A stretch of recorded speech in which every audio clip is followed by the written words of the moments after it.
Amen.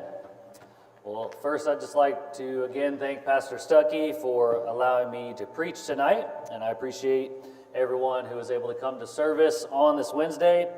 The title of the sermon I have for you tonight is called Christian Dress Standards. Christian Dress Standards, and I'm going to be talking about how we as Christians should dress. And I realize, this is not the most important aspect about our Christian life, is how we look and how we present ourselves in our clothing. But let's not disregard that it's not important, because everything in the Bible is important, and the Bible actually speaks a lot about how you look and how you dress.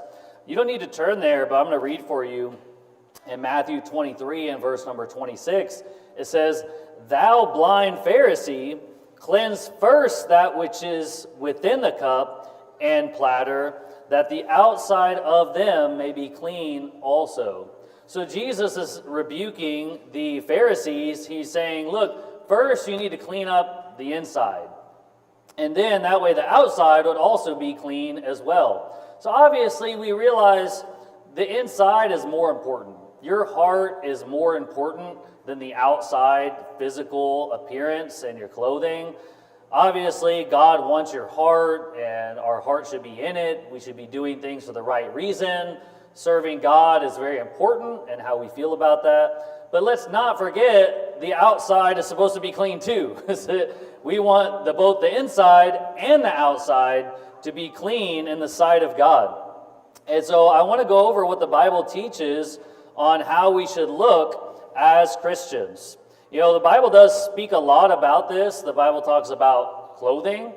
It talks about your nakedness. It talks about modesty. It talks about tattoos. It talks about hair length. There's a lot of physical things that the Bible talks about, so these things do need to be addressed.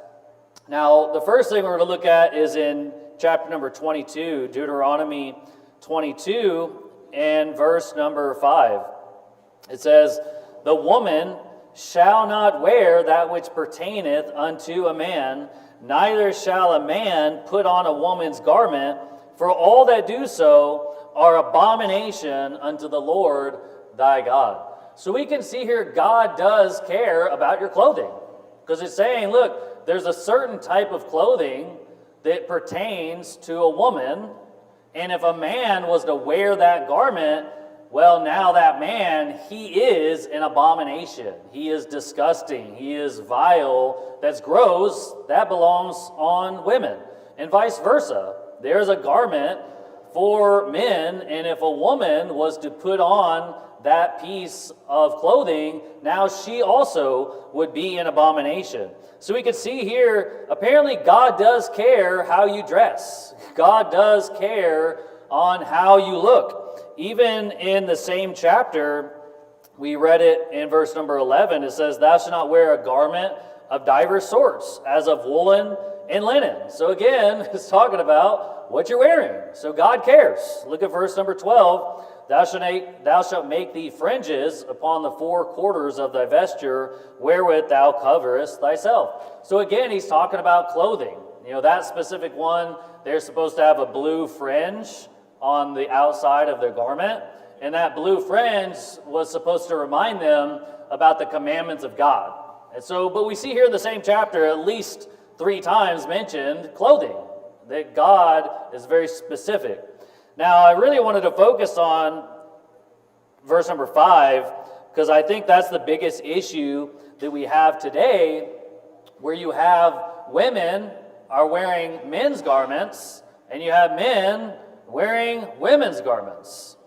And I think at first when you read this, it might sound a little bit vague, right? Because it's saying, look, there's a man's garment and there's a woman's garment.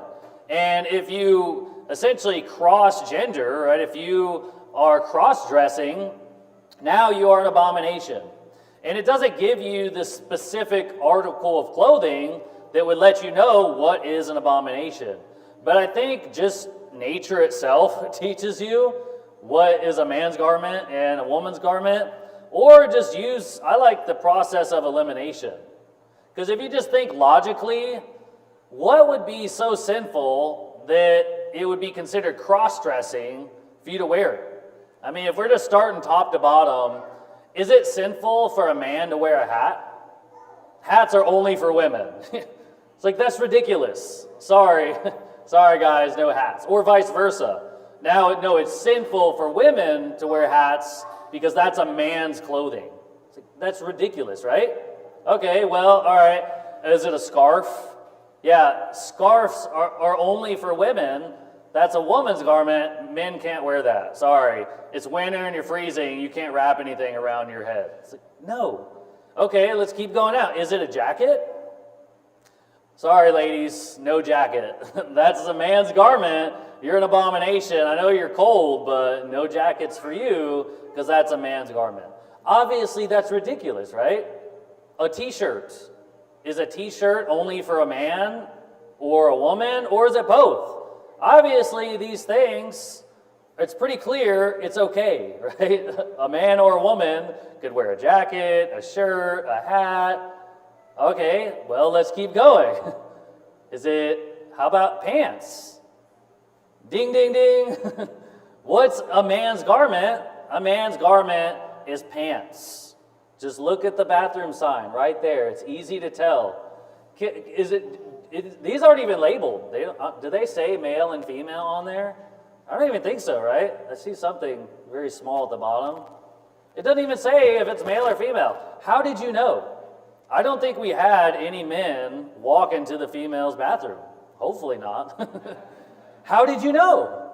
Well, clearly it's labeled, and this is universal. Pretty much anywhere you go in the world, if you have two bathrooms, you always know which one is the woman because she's wearing a dress or a skirt.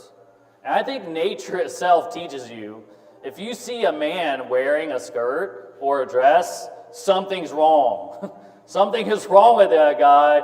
You look weird. You look funny. You look like a girl. So that's why I say nature itself teaches you, and just common sense, just process of elimination. I mean, if it's not that area, I mean, what else do we have? Socks? Shoes? Nope, sorry. Women can't wear shoes. That's only for men. It's like, that's stupid. So just by process of elimination, you can kind of figure out what it's referring to, that pants are a man's garment and skirts and dresses would be considered a woman's garment. Therefore, if a man was to put on a skirt or a dress, he is the abomination. It doesn't even say what he's doing is an abomination. It says that person is an abomination. Now, an abomination is something you don't want to be, because that's something very serious. It's not just your regular type of sin. An abomination is something God really doesn't like. And so, vice versa, if a woman was to put on a pair of pants, she is an abomination. And so you ladies, I don't really got to preach this part to the men, because I hope the guys in here don't struggle. I hope you don't secretly go home and put on a dress, okay? If your husband does that, please let Pastor Stuckey know. Bring that to the pastor, because that's some information he needs. Yeah, my husband, he likes to come home and put on skirts and lipstick. All right, yeah, tell your pastor so we can get that freak kicked out of church, okay? But this part, I think, more is dealing with women. I think that's the modern thing we're dealing with today, is women wearing pants. You know, it didn't used to be that way. You know, in America, did you know in America it used to be illegal for women to wear pants? They would literally either get a ticket, they could get arrested just by going out in public and wearing a pair of pants. See, we live in a very different generation today. Because back then, if a woman was to put on a pair of pants and go out publicly, she would be mocked, she would be rebuked just by the common person in the land. But now I'm the crazy one, because in 2024, I get up and I say that pants belong on men only. Now I'm evil or I'm crazy. It's like, no, I'm just following the old paths, the things that are good.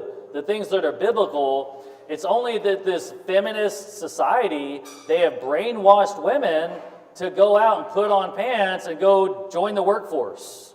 You know, it didn't used to be that way. It used to be the woman stays at home with her dress on, and the man, he girds up his loins like a man, he goes and puts on the belt and pulls up his pants, and he goes and works a job. And the wife stays at home with their children. That's how it's always been. It's only in modern times, with this feminist culture, feminism creeping in and trying to change women into men. That's not even feminine. I mean, how is it even feminism? Like, if their goal is to like liberate women, you turning a woman into a man, you don't want to do that. Why would you want that anyway? No, women are supposed to look like women, act like women, and men are supposed to act like men. We don't want our women to start dressing like men. We don't want our women to start acting like men. Because essentially, isn't that the common thing you see now? The woman puts on the pants, goes and gets a job, cuts off half her hair. She looks like a man and acts like a man now. It's like, this is not good. This is not good for culture or society. And God's saying here, when you do that, you are an abomination. And that's a pretty easy sin to fix. Just throw away all the abominable clothing. Change your clothing. And you know, compared to back in Bible times, it's actually pretty cheap now.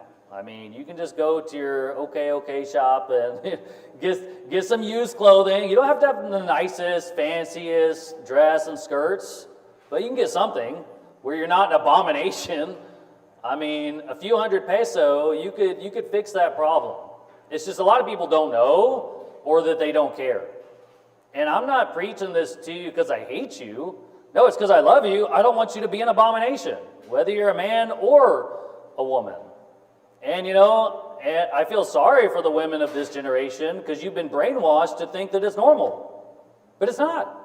It hasn't been normal all throughout history, but because we live in societies where from a young age, little girls and young girls and adult women, they're all wearing pants, so it's just normal.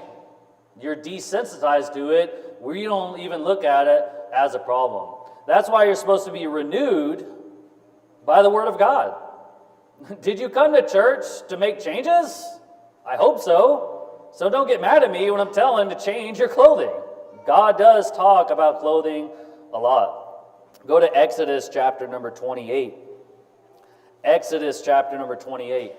You know, the Bible doesn't specifically show there in Deuteronomy 22 about skirts and dresses. In fact, you don't really find a lot of verses in the Bible about skirts and dresses. But you do see pants being mentioned several times. Exodus 28, verse number 40, it says, "And for Aaron's sons thou shalt make coats, and thou shalt make for them girdles, and bonnets shalt thou make for them for glory and for beauty." So this is the clothing for Aaron, the priest, and his sons. They'd have coats, that's your jacket. They have a girdle, that's your belt. And they have a bonnet. A bonnet would be like a hat. And it says there, for glory and for beauty. In verse number 42, "And thou shalt make them linen breeches to cover their nakedness, from the loins even unto the thighs they shall reach." And so we can see here, God is actually commanding what the priests are supposed to wear. And the men, because the priests are only men, just like in the New Testament, pastors are only men, the men were commanded to wear linen breeches. Breeches are pants. And they would also be permitted to wear shorts. So shorts or pants or breeches, that was commanded for the men, the priests, to wear. So if that's the man's garment, then what's the woman's garment? Again, I think we can see that's talking about skirts and dresses. Now, when you preach things like this, people try to come to all these other wild conclusions to try to define what it's talking about there in 22:5, Deuteronomy 22:5. Because they don't just take the Bible for what it says, and they don't want to stop wearing pants, so they just make up these other just stupid ideas of what they think Deuteronomy 22:5 is talking about. Because when you preach that, women should not wear pants, they'll say, well, in Deuteronomy 22, you got to understand. See, that's a different culture back then. See, they had different types of garments where it was like a man's garment and a woman's garment, so they weren't supposed to switch those. So what they're pretty much doing, though, is applying Deuteronomy 22 just for that one generation. How do I apply that? If it's only for one generation, why is it even written in the Bible for me to read it as a New Testament Christian and apply it to my life? How do I apply Deuteronomy 22:5 if it's just some other culture that doesn't matter or exist anymore? What good does that do me? Why is it in the Bible? Apparently, God felt that this is a universal truth for every generation, and it doesn't matter the culture. But that's how people will excuse Deuteronomy 22:5. They'll say, well, that's just the culture back then. Well, what I find weird if you just explore these other explanations, okay, let's say it's the culture, right? Let's say in some cultures they have a specific clothing for men and a specific clothing for women, and it's within that culture, it's an abomination. You can think about now today, they have the Scottish kilts. In Scotland, you have the guys, it's called a kilt. See, they don't want to use the word skirt because that sounds girly. So they use kilts, right? This is what is normal within their land. It's normal for their fancy clothing. In the Philippines, they have the barong, right? That's the traditional garment here, or the fancy Filipina dresses. Well, in Scotland, if you're going to dress up, the men at the wedding or whatever, he's wearing a kilt. Let's just call it for what it is. It's a skirt. But that sounds bad. So it's a kilt. Please tell me the difference between a skirt and a kilt. There's none. It's the same exact thing. It is super weird. It's so bizarre when you see this festive garment, you see dudes wearing these skirts. You're like, what is wrong with you? So I guess in Scotland, it would be sinful for a woman to wear that garment because that's only for the men. But that would make it really hard for Deuteronomy 22 to just be universal. Because it's okay, in Scotland, it's okay for men to wear skirts, right? Because in Scotland, it's the culture, so it's fine. You can wear all the skirts you want in Scotland, man. I know you're super excited to go travel there now, right? But once you cross that border, now you're an abomination. Because in Scotland, the culture is fine, but once you cross that border, now you're an abomination, because now you're with the rest of the real world that understands that's gross and it's an abomination. See how that just doesn't make any sense? If you're trying to say it's the culture, then once you switch borders, once you go from country to country, it's in one country it's cool, the next country you're an abomination. See, that's not really this universal truth for all throughout history if it's just only from culture to culture. See, that doesn't make any sense if the garment is limited to just one culture or time period. No, the universal truth is any country, if a man is wearing a skirt or a dress, he's an abomination. That doesn't change whether he flies and goes to another part of the world, he's still an abomination over there, and vice versa. Even in a lot of Muslim cultures, you have these dudes wearing dresses. I know in the Philippines and America, it's kind of weird to see that because you don't normally see guys wearing dresses. But if you go to a lot of these Muslim countries, you see these guys wearing a dress. Say, no, it's a robe. Please explain to me the difference between their robe and their dress. I thought a robe was like a long coat. Isn't that what a robe is? If you ever see pictures of a king will have normal clothing, and then he has a coat, but the coat is really long in the back. That's a robe. That's not a dress. But you see these Muslim guys, they're wearing a dress. Let's just call it for what it is. Oh, but in that culture, it's okay. No. Again, so if he comes to America, now he's an abomination. No, he's an abomination wherever he's from there. So it doesn't really matter what country, what culture, it's the same. It's an abomination because it's based upon the specific article of clothing. But again, people will try to say, they'll excuse this commandment away and they'll say, well, the difference between a man's garment and a woman's garment, let's say if you're going to the store, right? If you're going to go shopping, let's say you're going to go find a pair of pants, right? Now as a man, you're going to go to the men's section, you go pick a pair of pants out. What's the difference between the pants in the men's section and the women's section? Nothing. Because in the men's section, you could have your faggoty skinny jeans, or you could just have regular pants, or like the super baggy ones they have now, right? You go to the women's section, it's the same thing. Now generally, they're probably just more tight. Maybe they have more loose fitting, but it's the same thing. How is it any different? How is the men's and the women's section, one's a woman's garment, one's a man's garment? That's super confusing because there's pretty much no difference. Or if you say, you know what, the skinny jeans, that's a woman's garment, and the skinny jeans are not for men. Well, I agree, skinny jeans are not for men. No man should ever put on skinny jeans. That's way too tight. I don't know, how you walk around or work a job in that. But, that's just a silly way to try to deny Deuteronomy 22:5. Because, if you just go down this road of falsehood, just really think about it, it doesn't make any sense at all. So now if his pants are just too tight, now it's a woman's garment. It's like, what? How does that make any sense at all? And now, okay, so loose pants, that's a man's garment. Okay, so ladies, you're not allowed to have loose-fitting pants.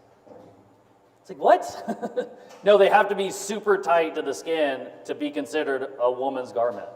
You see how it just doesn't make any sense?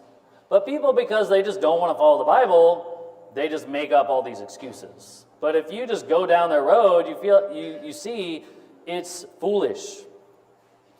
But again, people try to say, well, it's the colors or designs or something like that. But again, this is not a universal truth.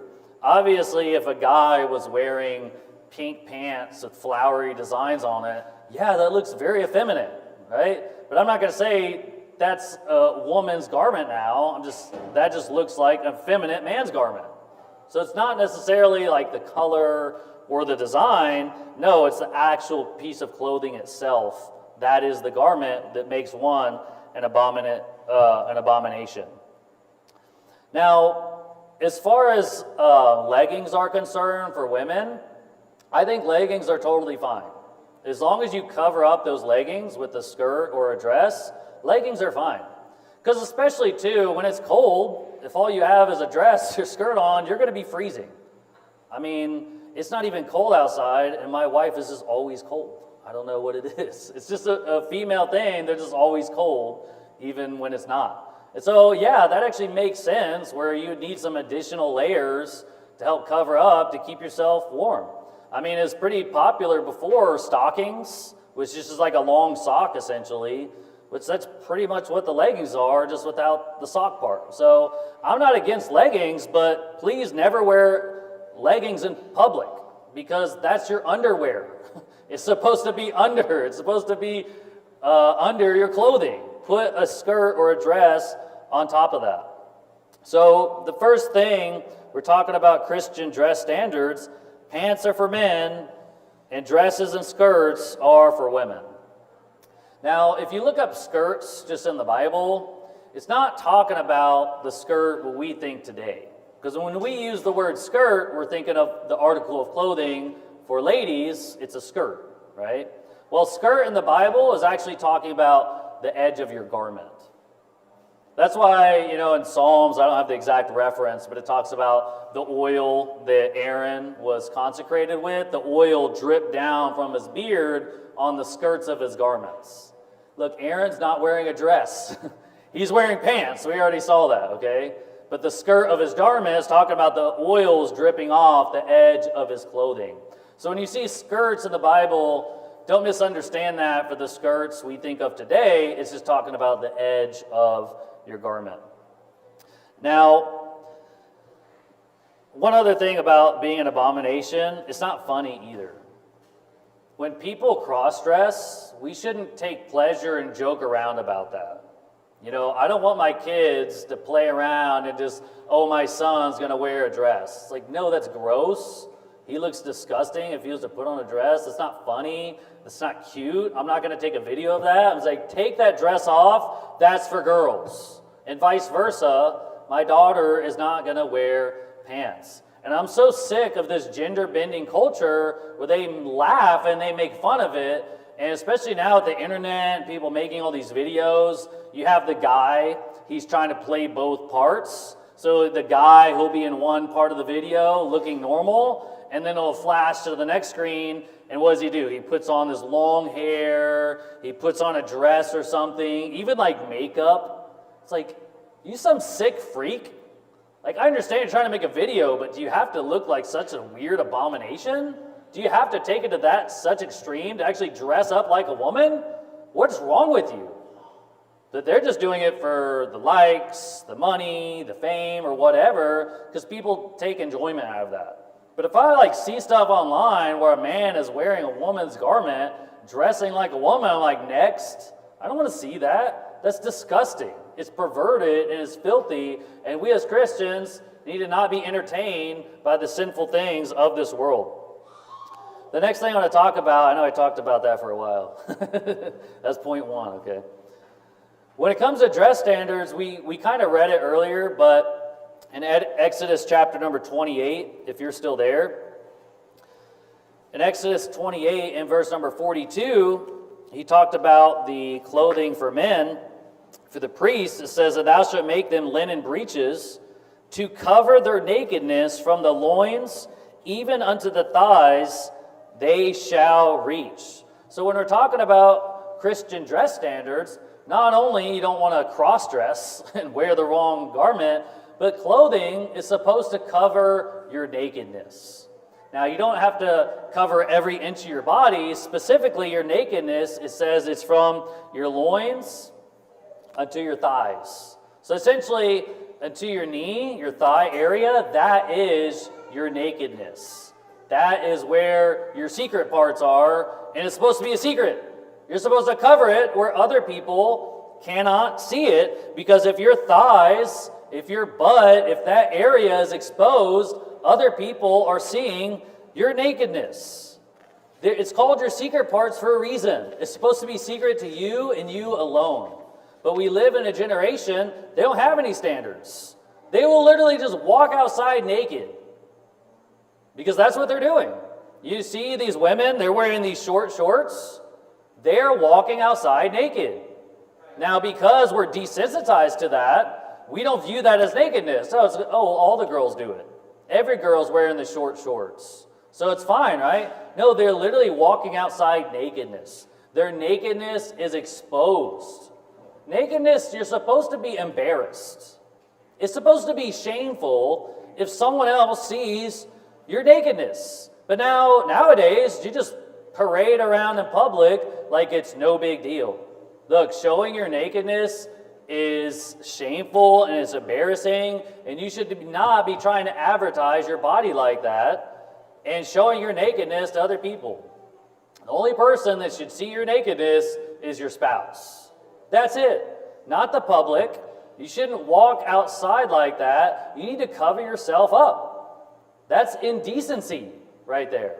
And again, there used to be laws like that, but nowadays, America, one of our protesters at Steadfast was literally just naked in the parking lot. The police were there, they did nothing. I think they were wearing some tape on their body or something. It's like now, there's just no rules nowadays. It's like, I don't want my children to see that garbage. This is disgusting. And you shouldn't be showing your nakedness to other people. So both for guys and ladies, for men, look, man, you go to a store and you're going to buy some shorts, get them to the knee. Don't get these faggoty, effeminate shorts where they're halfway up your thigh. Oh, I use them to exercise. Well, get longer shorts. The Bible commands it. That is your nakedness. So guys need to hear this too. Because anywhere I go in the world, you see guys wearing these super short shorts. I don't care if it's the culture, I don't care if it's common, it should not be common. And for ladies as well, hey, I'm glad you're wearing skirts and dresses, but also make sure that skirt or dress is covering your nakedness. It needs to go until your knee. Because you don't want other people to see you naked, do you? I don't want anyone to see my wife's nakedness, so I make sure she's covered. And we need men to be men today and tell their wife what they're allowed to wear. No, honey, you're not wearing that. You're not going outside of the house like that. Final decision. You don't have any input in this decision. I'm the man in the home, and if you have a problem with it, I mean, my wife has never really struggled in this area, but if I needed to, I would throw her bad clothing away. Now, I would buy her new clothing, and that's how you men, that's how you can persuade your wife, okay? So, if your wife is struggling, look, honey, you know, it's an abomination, it's bad, we're going to throw away all your pants, and I know you might be sad, but I'm going to take you shopping, and you can get whatever you want. See, she's actually going to like that. So you can win her over. You don't got to be like just, honey, you know, just being so hard on her like that. Obviously, we want to be gentle and teach them. But, you know, make it fun for them. Make it enjoyable for them. You know, and allow your wife to get nice clothing that she actually enjoys. Don't be so hard on your wife. It's like, no, you have to have just the most cheap clothing in the world. It's like, no, make her actually enjoy serving God where she feels attractive, she feels loved. And I think, too, a lot of women, if they put on skirts and dresses, they actually feel more attractive. And you would be. Guys like that. Guys would prefer you wearing a dress or skirt anyway. I mean, isn't it on your wedding day? What does every woman want to wear? The blue jean pants? No. That's what all the dykes and lesbians and tomboys want to wear. But no, women, they like the nice, pretty, flowery white dress, right? That's their dream from a young age, not the pants. Go to 1 Timothy chapter number 2. 1 Timothy chapter number 2. And also when it comes to nakedness, I also want to say, look, just because you're around water does not mean you can just get naked in public now. Because what do people do? They'll dress normally at any other occasion, when they're going to the grocery store, when they're out in public, when they come to church. But hey, there's a pool of water, so now you can just get naked in front of everyone. Because isn't that the clothing attire when people are at a swimming pool, or either at the beach, or they're at a lake? They just, essentially, they get rid of all the covering on their body. The girls and the guys, they'll be wearing the super short shorts. Their nakedness will be exposed. Just because you're around water doesn't mean you can get naked. You know, when you're in the pool, you should also be covering yourself up. Your nakedness should not be exposed in the pool when you're in public. Look, when you're by yourself, do whatever you want. But when other people can see that, that is not good. That is shameful, and it should be embarrassing. You know, it's really terrible that bikinis are accepted in our culture. That women are literally just walking around naked and nobody bats an eye. It's like our culture is very deceived right now to think that is okay. You know, and my daughter's never going to wear that type of clothing. Over my dead body. I'm going to make sure as she grows up, she realizes she needs to be covered. Because what happens, a lot of young girls, they're growing up wearing these whorish clothing, so they don't think there's any problem with it. But I want my children to be different and to dress godly and modest apparel. And that's my next point, is not only we want to wear the right type of clothing, we want to cover our nakedness, but also we want to be modest. Look at 1 Timothy chapter number 2 and verse number 9. It says, in like manner also, that women adorn themselves in modest apparel, with shamefacedness and sobriety, not with broidered hair, or gold, or pearls, or costly array. So it says right here that women are supposed to adorn themselves in modest apparel. Now, modest, you could think about moderate. It's not over the top. Essentially, when you're modest, you're not trying to get attention. That's why it says right there, with the broided hair and gold and pearls and costly array, because these things aren't necessarily modest, because what is your goal from having all these nice, expensive things? You're trying to get all this attention. Well, if it's drawing a bunch of attention to you, then it's not really modest, is it? Now, I'm not going to say it's like sin or you're being immodest if you're wearing some jewelry, right? I think if you're keeping your jewelry and your hair modest, right? If it's not over the top, then it's fine, right? You can wear your earring, you can do your hair nice, that's totally fine. But I'm sure you've seen plenty of examples where women, their clothing is just over the top. Their clothing is just super expensive. I mean, their jewelry is just worth thousands and thousands of dollars or pesos, and it's just like way over the top, and you could tell they put too much into their appearance. See, it's okay to look nice, to look attractive or whatever, but you can go overboard with that to where it's not modest anymore. And modest would be regular or common clothing. Because what do you see the celebrities wearing? This stupid, just expensive clothing. I mean, they're just wearing like the trash bags, and it's like the Kanye West boots, the like space boots. I don't know if you've seen that. It's like the stuff these celebrities wear. I mean, you've probably seen the fashion shows where they just wear this ridiculous stuff. It's like, what are they doing wearing those things? They're just trying to get a bunch of attention. They're just spending like so much money on stuff you don't need to. It's like you just have modest, moderate clothing. It's just that you just go to pretty much any store and you can find it anywhere. That's modest. But when you're spending just, tens of thousands of pesos on your clothing and stuff like that, well, it becomes immodest. It says the women are supposed to adorn themselves in modest apparel. So yes, it's good. Wear the right type of clothing. Make sure you're covering your nakedness, but also make sure it's modest, where it's not just trying to get so much attention to yourself. You see another way of immodesty, you can think about the Amish.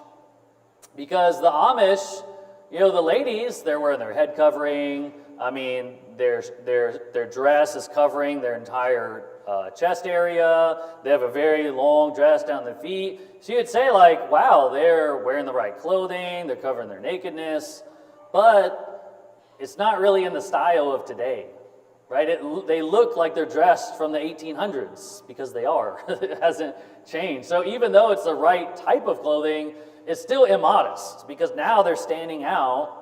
Now it's like, when they are in your presence, they're standing out more because it's a lot different than the society as well. So I think also modesty would incorporate the style of the culture of that day and age, because if you're just like wearing some weird spacesuit or living like you're in the 1500s, well, that's not really that modest either as well. Also, when it comes to, and I don't want to say like you need to wear a hijab or anything too, the hijab the Muslim ladies wear. I mean, literally, like they're covering so much of their body, you only see their eyes. And they're like these ninjas walking around. It's like, I see them, I'm like, whoa, a ninja. That one says the orange ninja suit on. It's like, you don't have to go that over the top, okay? That's too immodest. Where that actually becomes immodest too, because it's like, that's weird. That's not in the culture. It's like, look, God wants you to cover up, but it's like, you don't have to cover up everything. It's like, cover up your nakedness, and that's good enough. You don't have to cover up every inch of your body. But I will at least say, for these Muslim women, at least they're covering their body. At least it's better than a lot of these Christians where they're showing their nakedness. It's like, that's probably better than going around showing your nakedness to the public. So, again, we want to have moderation, not too far and, enough clothing to where you're not naked. But also modesty would include not revealing too much. Go to your Bibles to Proverbs chapter number 7. Proverbs chapter number 7. The Bible also talks about the attire of a harlot. Now, what is a harlot? A harlot is a prostitute. This would be a whore. She's getting paid for physical relationships. So it's not really a great godly woman, right? She's a whore. This is a prostitute. And it says the attire of a harlot. Notice Proverbs 7, verse number 10. And behold, there met him a woman with the attire of a harlot and subtle of heart. So it's saying, talking about this prostitute and her clothing.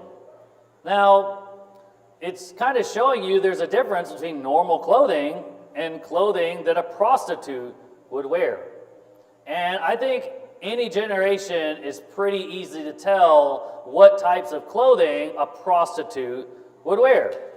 A prostitute is going to wear very revealing clothing because they might wear a dress, but it's going to be super short to where now they're showing off their body, they're showing off their nakedness, they might be showing off their cleavage, and they have a very low-cut shirt. That would be the attire of a harlot, because that's what the prostitutes wear. I mean, you can drive down the street and you see some of the way women are dressed, you could say, wow, she must be a prostitute. She must be a literal whore. You can tell just by the way that she looks. And oftentimes they are. It's like, this is a whore. I'm going to stay away. I'm going to go the other street. I don't want this prostitute bothering me. And you as a Christian, you don't want to wear the attire of a harlot. So yeah, you might be wearing a dress. Good for you. But is your dress a prostitute dress? Is that the attire of a harlot? Is your dress just super low where you're showing everything? Is your dress super high where you're showing everything? Because now that's the attire of a harlot. And ladies, they need to cover up. Because, while I don't believe necessarily breasts are nakedness, because the Bible talks about nakedness. We have a clear verse. Nakedness is from your loins to your thigh. There's no arguing that. When it comes to your chest area, it doesn't really say that as nakedness. But you know what? I don't think that's modest. It's not modest to just be exposing your body in that way where everyone can see the goods. So it's not modest for women to wear clothing like that. And ladies, they should be covering up in this area and not be showing off cleavage either.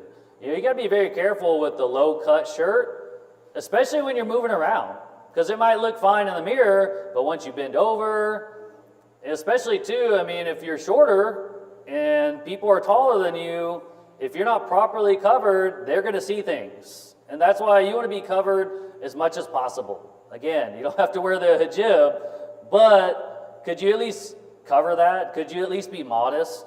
Because why do a lot of women like to wear these type of clothing? They shopped for it. They tried it on. They looked at themselves in the mirror. They saw what they were buying most of the time, right?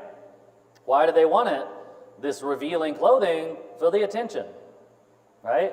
That's why people wear clothing like that. They want other people to praise them.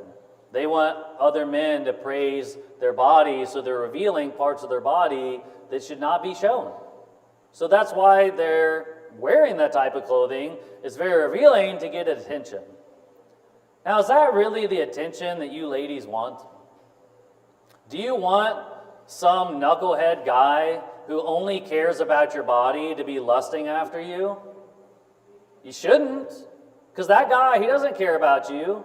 Yeah, he might hit on you, he might buy you nice things, he might sweet talk you and make you think that he actually likes you, but he's only after one thing.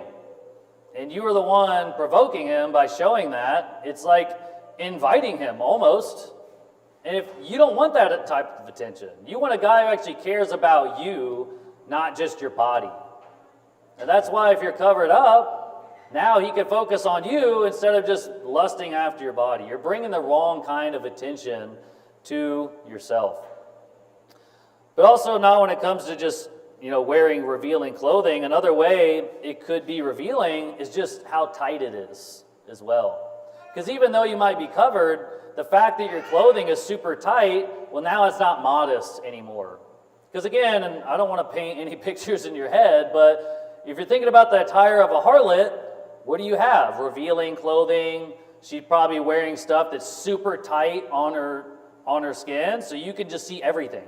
You can see every curve of her body. And again, that might not necessarily be nakedness, but it's immodest. Because again, you're revealing too much of your body. You're drawing the wrong kind of attention. And so even when it comes to my wife, how she dresses, she might have stuff that covers her nakedness, and the chest area is good too, but it's like too tight.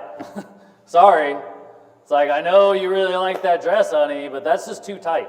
It's revealing too much, and you're not going to wear that. I'm not buying that for you. We need to have Christian dress standards. Say, this is the line. It's not going to be too tight, right? It's not going to be too revealing. It's going to be the right type of garment, and that's the line. And yes, it can be very difficult to find clothing that meets all that criteria. Because if you go to the store, you can't find any of that stuff.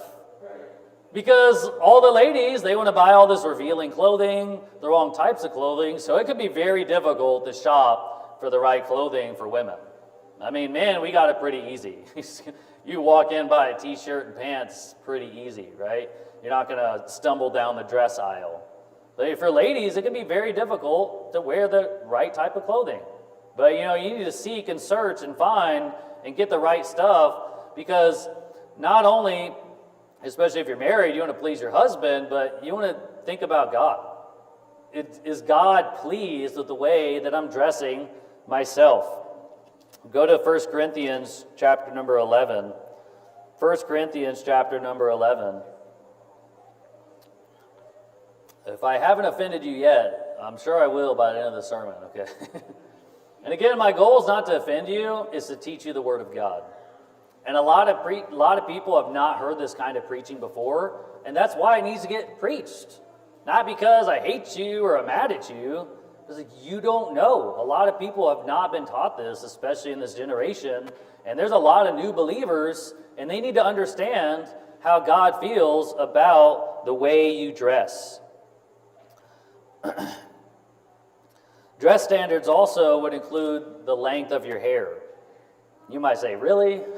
Does God care about how long my hair is? Yes, he does. In fact, if you read the Bible, you would figure this out. 1 Corinthians 11, look at verse number 3. But I would have you know that the head of every man is Christ, and the head of the woman is the man, and the head of Christ is God. Every man praying or prophesying, having his head covered, dishonoreth his head. But every woman that prayeth or prophesieth with her head uncovered, dishonoreth her head. For that is even all one as if she were shaven. For if the woman be not covered, verse number 6, let her also be shorn. But if it be a shame for a woman to be shorn or shaven, let her be covered. For a man indeed ought not to cover his head, for as much as he is the image and glory of God, but the woman is the glory of the man. Skip down to verse number 13. Judge in yourselves. Is it commonly that a woman pray unto God uncovered? Doth not even nature itself teach you that if a man have long hair, it is a shame unto him? But if a woman have long hair, it is a glory to her, for her hair is given her for a covering. So I know it's a lot of verses, but if you're paying attention, it's saying, look, long hair is only for women. When it's talking about the hair being covered, when it's talking about the covering, it's not talking about like a hat, like the Amish. They have to literally have like a hood over their head and have it covering. No, the covering is talking about your hair. And when a man has long hair, that's a shame. That's embarrassing. It's gross because now he looks like a woman. Because when a woman has long hair, it's beautiful. It's a glory to her. She actually looks good. But if a man has long hair, it's like, you a queer or something? It's like, you long hair hippie? It's like, go get a haircut, you sissy. You look like a girl. I mean, they should be mocked. They should be made fun of because it's a shame. Does not nature itself teach you that? Look, it's saying it's even shameful if a guy has long hair and he's praying to God. You would think like, oh, that's a cool spiritual activity. That's a good thing, right? God's saying it's a shame. It's embarrassing if a man has long hair and he's preaching, like Todd White. I don't know how common he is in the Philippines, but in America, there's a pretty well-known false prophet. His name's Todd White.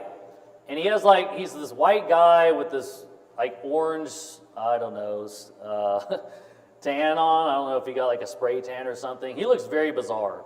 But he has like these long white dreadlocks. You know, a lot of times normally within black people, they have these long dreadlocks, which nothing necessarily wrong with dreadlocks, but if a man has them, that's a problem because that's long hair. So Todd White's sinning like double because he has long hair, he's preaching and praying. That's a shame. Long hair belongs on women. And again, this is a pretty easy one to fix. Men, you got long hair, just go get a buzz cut, man. Just do it. Look like a man again. Just cut it off. Quit being so emotional and such a sissy about your hair. It's hair. It'll grow back. You'll be fine. And you'll actually look like a man, and God will be pleased with you. And for ladies, it might be more difficult because it might take some time to grow out, but grow it out. Because when a woman has short hair, it's a shame. It's embarrassing. It's not comely. It's not appropriate. Even if you're praying, God's like, this is embarrassing that you're praying to me right now with this short hair. You need to grow it out. So dress standards also include hair. I guess God really does care how that we look. And you can also tell in 1 Corinthians 11, this is not talking about hats, because it explains in the same chapter, it's talking about hair. But also, if you remember in Exodus 28, God literally told the men to wear a head covering. God told them to wear bonnets on their head. So if it's a shame for a man to wear a hat and preach and pray, why did God tell them to wear a hat? Because it's not a hat, it's talking about your hair. And I know there's kind of this weird culture where it's like, oh, if you're like praying or something, you got to take off your ball cap or something, you put it over your heart or whatever because it's not appropriate. No, God doesn't care. You can leave your hat on. God doesn't even care because he's talking about your hair, not a head covering as people like to think. Now, when it comes to the length of your hair, there's not a specific length the Bible gives, right? The Bible just says short hair and long hair. And I think nature itself just teaches you when it's long. Because, you have a guy, once his hair starts getting a little bit too long, like it was getting long, but now it's like, all right, you kind of cross that line, or your hair is getting too long, buddy, like what's going on? Because nature itself teaches you that, right? Now, in my personal opinion, I would say, for men having long hair, I would say probably it would be below the neck.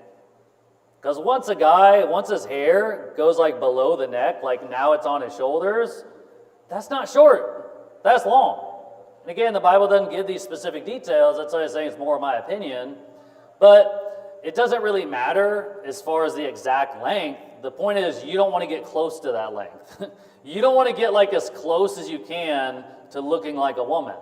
It's like, no, I want to look the exact opposite of a woman. So if shaving my head, that's a good way to do that. Because if you shave your head, everyone's going to think you're a man. Because nature itself teaches you that. So you don't want to flirt with the edge like, okay, how long can I get my hair as a man? Look, don't flirt around with that border, just have short hair. Just get a short haircut. You don't even have to think about it again. Now for ladies, again, if short hair is above your neck, I would say ladies, to have long hair, it should at least reach your shoulders. Because then it's pretty short if it's above your shoulders. Now, as long as possible, the better. I mean, guys, let me let you ladies know, guys love it when your hair is really long. It's really attractive. Right? Guys find that attractive. That's based upon the Bible. It says it's a glory. So you actually look better if you follow this. Guys don't want their girlfriend or their wife to look like him. He doesn't want you to shave your head. Especially, too, these stupid haircuts people get now. I mean, I don't know what these hairstylists are thinking. Where they'll have like this woman, she'll have long hair on one side, and they'll literally shave off the other side. It's like, that looks so bad. Just shave it all off. That's what the Bible's saying. Like, if she has short hair, just shave it all off. Like, it's pretty much the same. It doesn't look good, and it's not attractive. So, unless, you ladies, you want to look like a man, then go for it. But I don't think you do. The last thing I'll talk about, if you go to Leviticus chapter number 19. Leviticus chapter number 19. We talked about a lot of dress standards, and it's hard to fit all these in one sermon. You could probably preach a dozen sermons on each one of these points, but I'm trying to offend everyone, okay? But the last one is tattoos. Leviticus 19, look at verse number 28. You should not make any cuttings in your flesh for the dead, nor print any marks upon you. I am the Lord. It's that simple. Don't print any marks upon you. But what if it's for this loved one? Any marks on you? What if it's for this I really like elephants. Can I get an elephant tattoo? No marks upon you. It's just cut and dry, no tattoos. Christians should never get any tattoos. Now, what sucks about tattoos, they're permanent. So once you get it, even if you pray to God and ask Him to forgive you, He'll forgive you, but it's still there. It's still on your body. And so that's what sucks about tattoos. You can't get rid of it. That's a permanent decision. Now, if you already made that mistake, pray to God and ask God to forgive you, and just don't do it again. Now, if I had like a tattoo, I'd probably just try to keep it covered at all times. Thankfully, I never got any tattoos. Now, I'm not mad at you if you have a tattoo. Lots of Christians have made that mistake before, but just don't make it again. And don't encourage other people to get tattoos either, because that would go against these Christian dress standards on how you look. So in conclusion, we can see God does give us a lot of liberty on how we look, but He also does set some clear boundaries that we don't want to cross. And we don't want to get close to crossing them either. We are ambassadors for Christ. While we're on this earth, we are representing Jesus. You are an ambassador for Christ, and you want to take that position seriously. An ambassador is one who represents another nation. If they're going to go represent your nation, don't you want a smart person, an intelligent person? They're well-groomed, they got good manners because they're representing that country. Well, if you're representing Christ, shouldn't you look presentable? Shouldn't you look and act and talk like a Christian or Christ would? So as Christians, we should try to look presentable, well-groomed, not like this world. Because you see the way the world dresses, it's like, there's so many wrong things about how they look. A lot of people are an abomination. It's sad to say, just off the top of my head, probably about 99% of women are abomination in this world. Because don't about 99% of women, they'll wear pants? I'm sure they wear skirts and dresses too, but they're also wearing pants. So they're an abomination for 50% of their life. And that's a statistic we want to change. We want to teach them that they need to dress modestly in the appropriate apparel, not looking like a whore, not having the attire of a harlot. We need to teach young ladies not to try to get all this bad attention. Rather, the attention we should be trying to get is from God. And when it comes to church dress standards, obviously, Pastor Stuckey, as far as I know, I don't think he has any dress standards when it comes to church. It's funny whenever you go out soul winning, when you're inviting people will be like, is there any dress standards at your church? I get this question asked, not that often, but every so often. I'm like, no, there's no dress standard, there's no dress code at church. Just wear clothes, okay? And make sure your clothes are covering your body, okay? That's what I tell them if they ask.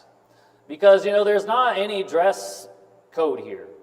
And if someone comes in wearing the wrong clothing, then we need to give them grace and time to learn these things and not beat them up over it either.